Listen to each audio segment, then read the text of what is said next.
All right, y'all. Welcome back to Commando Arms channel.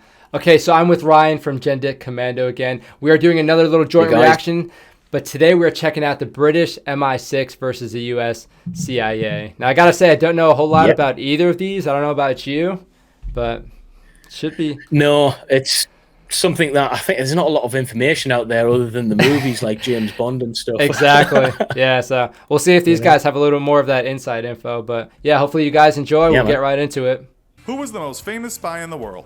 As you well know, that accolade goes to the British Secret Service agent James Bond. Writer Ian Isn't that like Ian Fleming? Creation that turned out to be Ian Fleming. Isn't he the creator or something? British spy yeah, legend. Fictional? You probably don't know, as those guys keep a very low profile. It might actually be the secret agent who James Bond was based on, a man called Sidney Riley, aka the Ace of Spies, who was murdered on the job in Russia in 1925 after orders were given by the paranoid Joseph Stalin. Today So I know Ian Fleming was a creator, and I thought he was just kind of like embodying himself in the movies, but that's I know what I thought. A lot of the titles, like GoldenEye, was Operation GoldenEye, which is something that Ian Fleming was actually in charge of.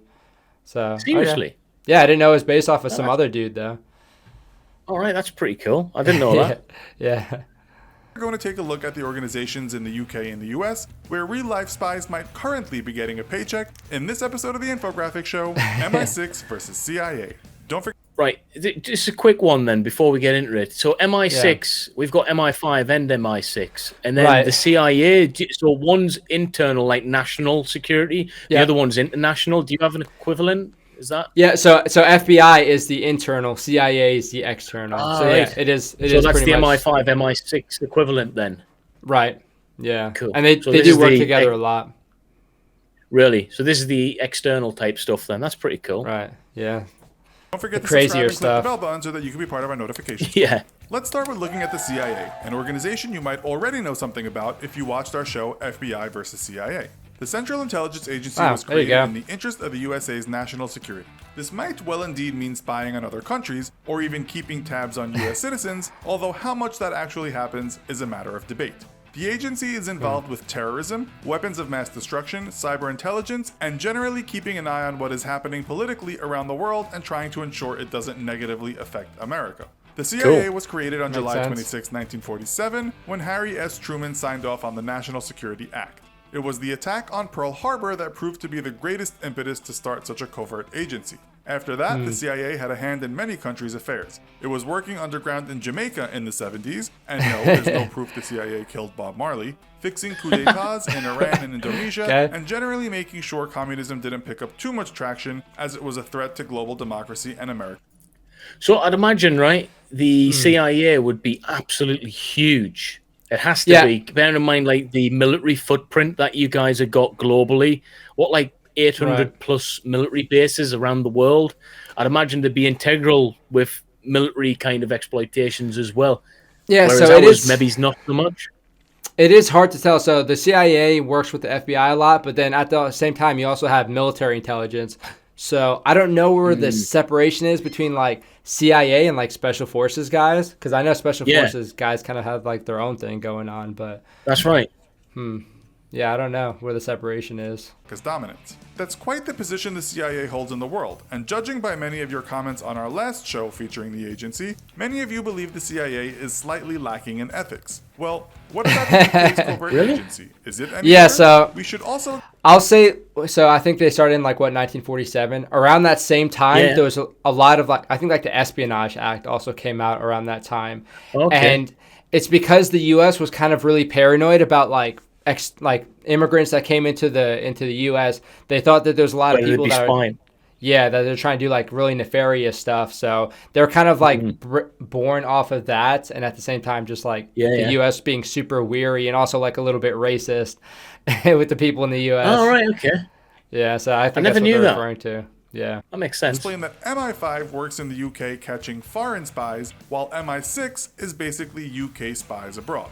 MI6, or the Secret Intelligence Service, has a similar function to the CIA in that its raison d'etre is protecting the UK's national security. According to its own website, why is Hitler always got to get in there? I know, go away. Increasingly concerned about the threat to its empire posed by Germany's imperial ambitions. The Brits also wanted to hold on to their global dominance and wealth, so they needed to keep the Germans from becoming too powerful. It was believed at the time that Germany had its own spies wandering around the streets of England, so in 1909, Prime Minister Herbert Asquith created the Secret Service Bureau. As you saw already, it wasn't only Germany that worried the UK, but also the Soviet Union and its communist ambitions. That's why the Bureau's best spy met the Grim Reaper in the face of the trigger-happy master of pogroms, Joseph Stalin. Have you noticed, like in the 40s, World War II era, like so many new established kind of military, police and security firms were created. Like, I mean, that was in the United Kingdom. It was the formation of the Royal Marines to the Royal Marines Commandos. The Parachute Regiment were created. The Special Forces were created. SAS, the equivalent of the SBS and stuff was. Then you've got the MI5s, MI6s, and you know, America seemed to go through that same kind of paranoid transition, right? It was. I think it was more focused on the internal and not so much like the military focusing on external. I know like the Air Force started from like World War II and whatnot, but as far as like anything else, like people, of course, units were built up because it was World War II, but we didn't really change our ethics or anything so much besides just like looking internal more and being kind of paranoid. Is it always the good in the battle of good versus evil? Well, like the CIA, its operations at times could be said to be dubious. Some of the more famous operations actually include trying to find out who in Britain was working for the Russians. It would be revealed that MI6 agents were actually passing secrets to Russia, and even 2 politicians were found to be working for the KGB. Cleaning house, as you might have seen in the movie Tinker Tailor Soldier Spy, was a big part of the Bureau's job. On the other hand, MI6 actually worked with the Nazi secret police, the Gestapo, to thwart the rise of communism. The Bureau might be most famous for its cryptanalysis, which was breaking codes using cryptographic algorithms. MI6 was verily the first computer hacker on a large scale, creating the foundations for modern computing. Later, MI6 had its hands full with the IRA, and throughout the 70s and 80s concentrated on international terrorism. Its intelligence wasn't always that intelligent, which was demonstrated when it told the world there were weapons of mass destruction in Iraq. One of the latest programs of MI6 is to spy on North Korea. Back to the CIA. The agency has its headquarters in Langley, Virginia, but its secret agents work all over the world. It has a number of regular workers, of course, and many of those can be found in Washington, D.C. It's thought the agency employs around 21,575 people. According to Statistica, the CIA that doesn't seem like that much, to be honest. Was approximately $13 billion. This is only one part of the USA's black budget, a kind of secret budget that was revealed when Edward Snowden released those files. It's thought the black budget is well over $50 billion. MI6 that is crazy money. London. Wait, so that's just for intelligence agencies? Is that what they're kind of saying? That's gonna. So I think that wasn't that just for what? So that's holistically all of the intelligence agencies. Yeah, that's what I'm thinking. Because if it was Snowden, it probably just wasn't affecting the CIA. So I mean, honestly, 15,000 doesn't really seem like so much. But at the same time, you also have like the FBI, and I'm sure they have probably like more people supporting agencies and stuff. Yeah. You probably won't need as much intelligence. Yeah, exactly. Yeah, so that kind of makes sense. I think that number for the UK will be scary low. I'd imagine that would be really, really low. Yeah. I'm going to go for less than 10,000. Easy. And it too has agents all over the globe. It's much smaller than the CIA, employing around 2,400. Oh, snap! It's thought that MI6's budget is around $3.5 billion. That's a good budget, though. How do you get into the CIA? As we said in another show, you can do all sorts of things in the CIA, but let's focus on agents rather than accountants. Most of its undercover employees are aged between 26 and 35. They all go through medical and background checks, not to mention polygraphs, which are also a part of the interview process. They need a university degree, knowledge of international affairs, and good foreign language skills. Other assets include strong negotiation skills, discretion, diplomacy, and criminal investigative experience. Ideally, your degree will be in criminology, homeland security, or emergency management. All present agents have undergone a 56-day criminal investigation training program, and they will have trained for a further 18 months at the CIA's headquarters. On the CIA website, it doesn't say that. I wonder if the kind of wanting that's why you need a degree within a relevant subject first, so you've already got that foundation of knowledge. Do you know what I mean? Yeah, I think we kind of saw. I did a reaction to a Secret Service video, and their training was pretty short as well. But that's just because they pick certain individuals that already have like some of that on-the-job training, so they can bring it into the new field. So I mean, it makes it does make sense. Not wasting any of their agents are energy. required to do any kind of physical test, but it does say they must be in excellent physical and psychological health. To become an intelligence agent for MI6, you'll need to be at least 22. You need a university degree, but any major, it seems, will do. You then have to take a 6-week foundation investigative training course, and after that, you'll be training for 2 years before you become a proper agent. Dang, on its website, that's cool. MI6 explains that you'll it go makes through sense, thorough background checks, medical tests, and if you've taken any illegal drugs, you're gone. The interview and screening is stressful, they point out, stating it's a long process, up to 3 months in most cases, and it takes a very fair, in-depth, and pretty intrusive look at your life, including your finances. It's important to be aware of this commitment before you apply. You are also supposed to... I'm sure, like, you guys probably have clearances that are pretty similar to ours, so we have, like, confidential, secret, top secret, so, yeah, if you're trying to get, if you're trying to get the highest clearance, I'm sure they're going to be pretty invasive. I know when I was doing So I think when you're infantry, you need a secret clearance as well. So even getting a secret clearance, they're asking a lot of questions. I was like, do you guys really need to know? Yeah, like I'm just an infantryman. Do you really need to know like where my? We had to have a certain clearance for.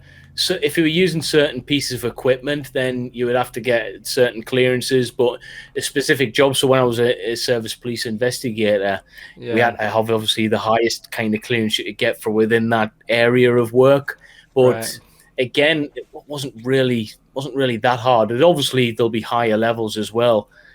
But it just depends on how much intrusion you want in your life. You know, do you want them to go through every Facebook thread you've ever written and stuff? Well, I know they're saying they do a polygraph as well, so I'm sure that kind of like helps smooth out any of that weird, quirky stuff that people have with their backgrounds. To say nothing to anyone about your application, as the Bureau pretty much picks apart your life.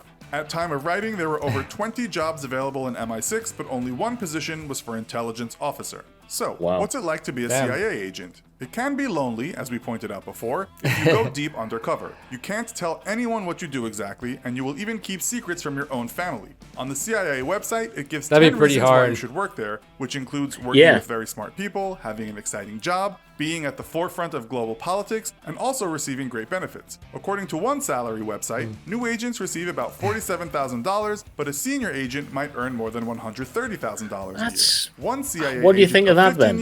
I think it's pretty low. Like, so 47,000 starting off. Again, you could go into like especially now you can get $15 an hour in like retail. I think that's pretty low, especially with all the qualifications and training that they need before actually becoming an agent. So do you think is that like a transparent salary, do you think? Or do you think they can't really tell you the truth behind the wages and stuff? I think that's pretty empty, especially if you're talking about starting salary. Again, a lot of these people aren't actually intelligence officers. So there's probably some support personnel that probably won't get paid as much because they won't need like the higher clearance or whatever. Telling Business Insider, a lot of the fieldwork provided incredible moments both in terms of personal satisfaction in my work and in awe at catching a glimpse of the breadth of diversity in this world. He also said it's nothing like Hollywood depicts. Former MI6 intelligence officer told The Guardian what it was like working for the organization. Very vague. He actually said it did all start a little like a movie, with someone approaching him while he was a student at Oxford and asking quietly, "Have you ever thought of working for your country?" After he nodded, he later received an anonymous envelope containing a description of where to go for an interview. He said they are looking for independent, that's some movie shit right there. Once you land the job, he says it can be very lonely. It's not necessarily as dangerous as people think, and it can be mundane, but the biggest downside is knowing someone else was imprisoned, tortured, or killed because you didn't do your job properly. That can be quite a terrible burden. He also said the CIA is more dangerous as their officers are semi-military. MI6 officers basically spend most of their time trying to recruit people to give them information, so they mostly stay away from danger. For that kind of risk, you'll start on a salary of $40,000 US. This will go up after around 5 years service to $53,000. The more senior you become, obviously, no, it's not. A lot of you are always asking us how we make our videos. It's actually no secret that we learned how to use Adobe After Effects and Illustrator by watching videos and tutorials. See if there's anything left of this.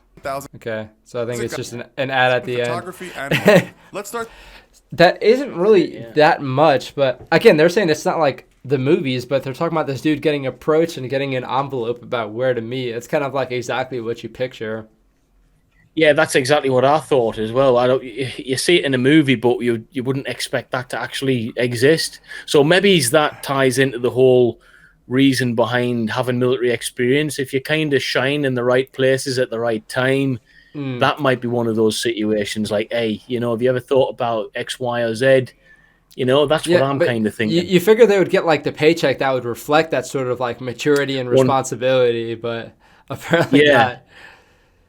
But again, maybe that's why they recruit from the military, because you know yourself, we say yes and worry later, don't we? And we kind of have a can-do attitude on things regardless of pay. You know, especially the Marines attitude. We get stuff done for pennies, really, don't we? Right. But I wonder, I feel like it'd be some sort of, I feel like you need to have that distinction between someone who's in the military, because when you're in the military, you kind of just like being told to do stuff and you kind of just go and do it and make it happen, which is something that they probably value. Driven. Right. But I think at the same time, you also need people that can like think outside of the box, especially for what they're doing. Absolutely. They need to kind of evade that normal train of thought. Yeah, no, I agree with that. That's a good, interesting point. Okay, guys, so thanks for watching the video. Please remember to drop a like on both of our videos and share the content far and wide with your friends.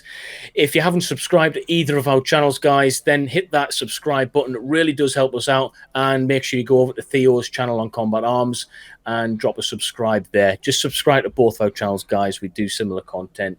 And I've got a comment for you guys. So what's your thoughts on the salary? I think the salaries for both MI6 and the c.i.a, America's version, are quite low, a lot lower than I thought. I don't know if that's because of, you know, what information's available out there. We haven't got an accurate depiction, but drop a comment below on my channel, guys. Yeah, at the same time, for everyone watching from my channel, let me know what you guys think about the pay versus the requirements. It does seem like the MI6 kind of asked a little bit more, but the pay isn't really reflecting. So let me know what you guys think about that in the comments section. But again, we do appreciate all you guys watching. Thank you. Hopefully you guys enjoyed it. We will continue to do these reaction videos for y'all. If you have any recommendations for any sort of comparisons you'd like to see, feel free to drop it down below and we'll try and facilitate for y'all. But again, thanks for watching. That is it for this video. We will see y'all in the next one.